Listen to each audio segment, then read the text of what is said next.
Hello everyone, it's me, Mege. This guide has been on my to-do list for a long time.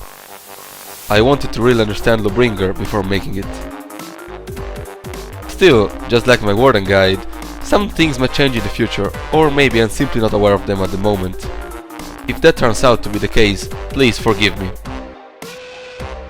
Also, as many of you already know, English isn't my native language, so please understand that there might be some error and mistakes in my pronunciation.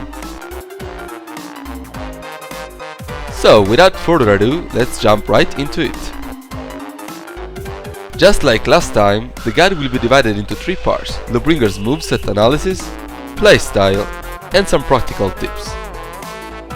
Also, a very big thank you to Kava who helped me out record all of this. First, light attacks. Side light attacks are overall pretty slow and not very safe to use in neutral.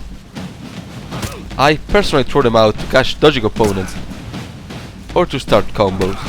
They are a good way to mix up your combo approaches, but we'll talk more about this later. Lawbringer's top light, or death poke as I call it, is his best move in neutral.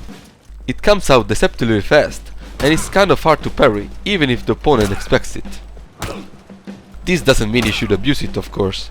Since it is a light attack, you will be punished heavily if it gets parried. It's a great move for poking around, interrupting approaches or starting combos. Also, do note that it does have a short reach. Lawbringer's heavy attacks are pretty damaging and have long reach.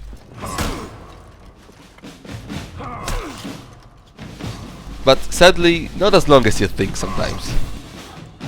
Side heavies are a little less damaging than top heavy, but better at catching dodging opponents. Still, they are pretty slow and, unless you've conditioned your opponent with feints, shouldn't be used much in neutral. Alongside this damage, top heavy does have something else going for it. If it connects with your opponent, they will be stunned and won't be able to see the attack indicator briefly. Also, top heavy feints are more useful than side heavy feints because of the animation. Shove is pretty much the best thing about Lawbringer. It might look useless at first, as it does no damage in itself. It's performed by pressing the guard break button after a dodge, after blocking an opponent's attack, or after successfully connecting an heavy attack. The only exception being, for some reason, the last heavy of the Swift Justice chain, and only if it's a side one. Also, do remember that it does cost stamina.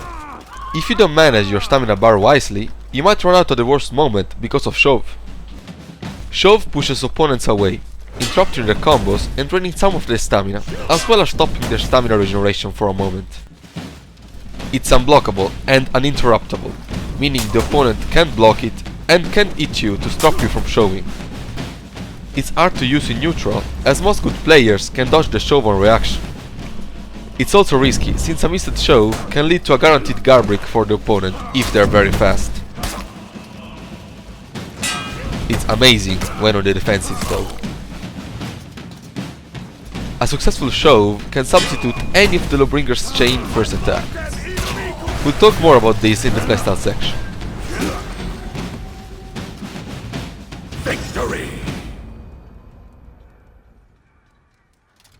Lawbringer's zone attack is sadly pretty useless outside of clearing minion waves. It has good damage, but it's very slow and can be feinted, as well as draining half your stamina.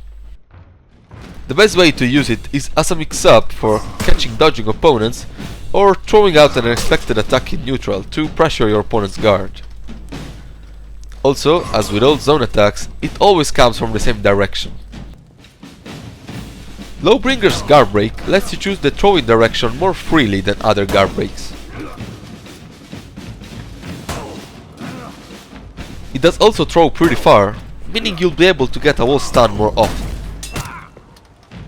Lawbringer's running attack is Impaling Charge. As with most running attacks, it will hone on nearby enemies, which makes it good for catching fleeing opponents.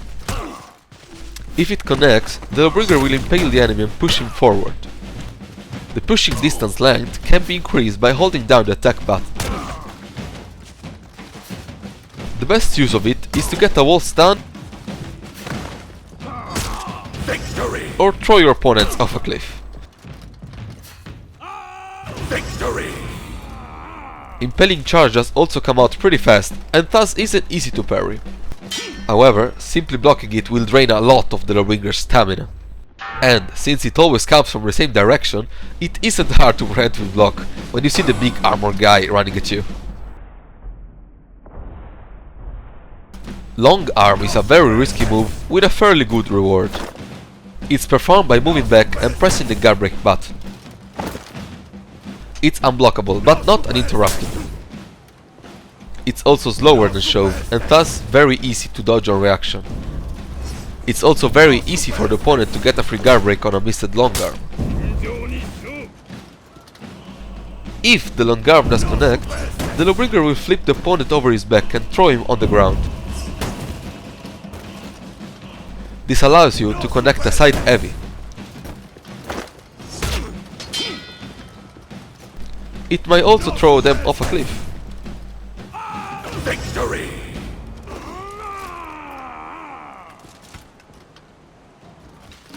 Let's talk about playstyle now. I know I've already said this in my Warden guide, but I can't stress enough how important it is to know your opponent's hero, especially when using a defensive hero such as Lawbringer. Also, as usual, be unpredictable. Lawbringer is pretty flexible when it comes down to combos. Even if using the same chain, try and change the direction of the various attacks.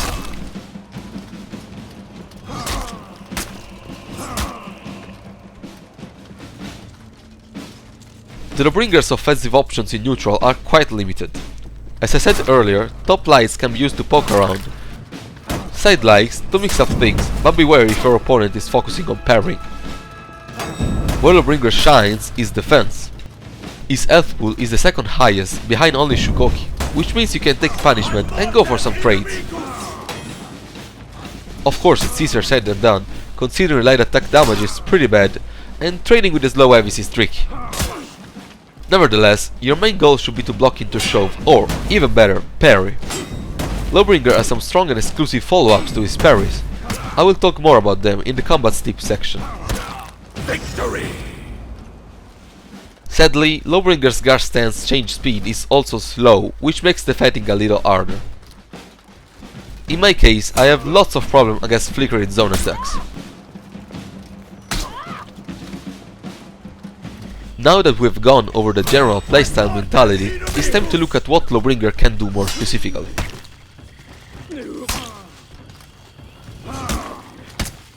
Let's start with Lawbringer's chains.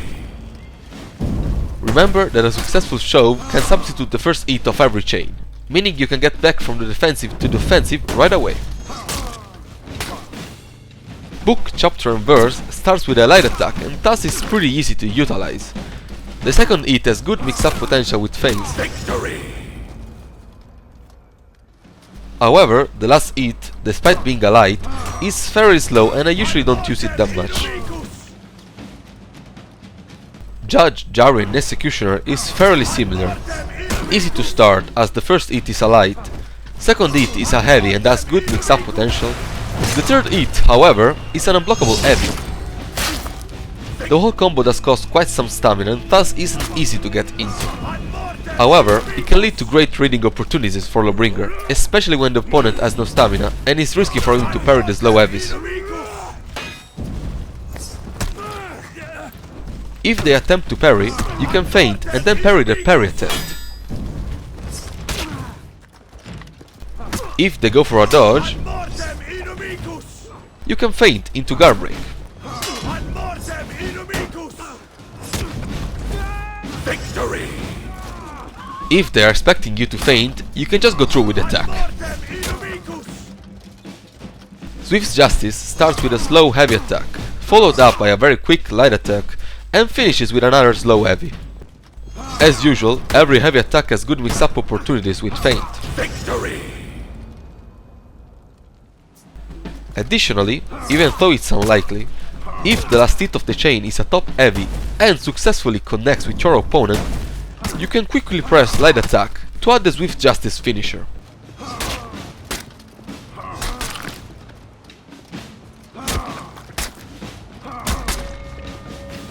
The first two hits of their combos are very good in neutral, as the light comes out very fast and it's hard to punish. The standard guard break follow-up is a side heavy. If you can get a wall stun, you might be able to get a top heavy instead. However, there are some things to consider for this. If the wall is too close, the opponent will be able to block the top heavy. Also, if you are already in top stance before throwing, the top heavy will come out a little earlier, meaning the wall can be a little closer. Now let's talk about parry follow-ups. The standard follow-up is a guard break, like most heroes. By pressing side heavy after a parry, Lawbringer will perform a guaranteed Impaling Charge.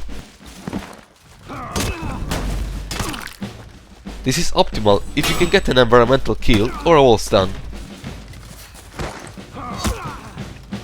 By pressing top heavy after a parry, Lawbringer will perform an unblockable heavy attack, which deals a lot of damage. However, the attack cannot be feinted, can be parried, and can be dodged. Unless you've parried a light attack, in that case your opponent will have to hit the ad mortem inimicus. Also, do note that some attacks are considered light attacks, for example Orochi's side dodge attack. By pressing light attack after a parry, Lawbringer will perform light riposte. It's not very damaging, but it will stun your opponent and it can also start chains.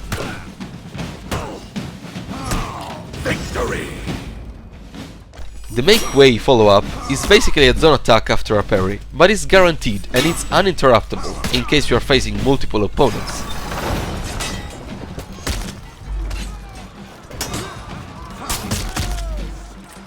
Lawbringer has got a long and versatile weapon. That's why, if an heavy attack of his gets parried, sometimes the opponent won't be able to follow up with a standard guard break. Of course, this applies to Lawbringer himself, but wait. Didn't I just say his weapon was very versatile? That's right. Lawbringer can get both a light riposte and a make way follow-up to hit any opponent who ends up too far away for his regular guard break. Let's now talk about shove follow-ups, which are crucial to Lawbringer's gameplay. After a shove, you can light attack and the opponent cannot block or parry the light attack. This means they will have to dodge it.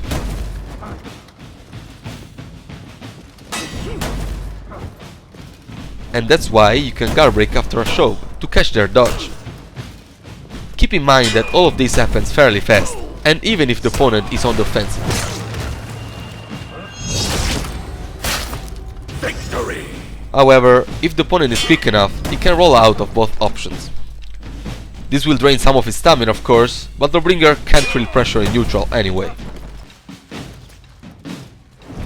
About pressuring in neutral, some of the things Lawbringer can do is use Judge Jarrow in Executioner, although he's slow, kind of hard to get into as I said, and costs quite some stamina.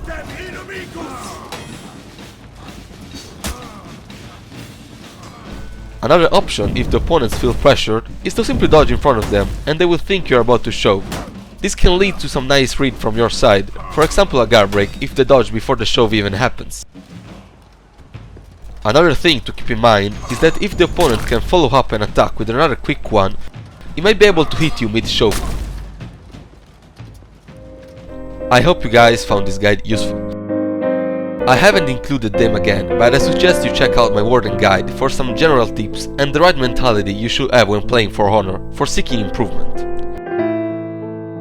I believe this guide will give you enough tools to start moving towards that swift justice.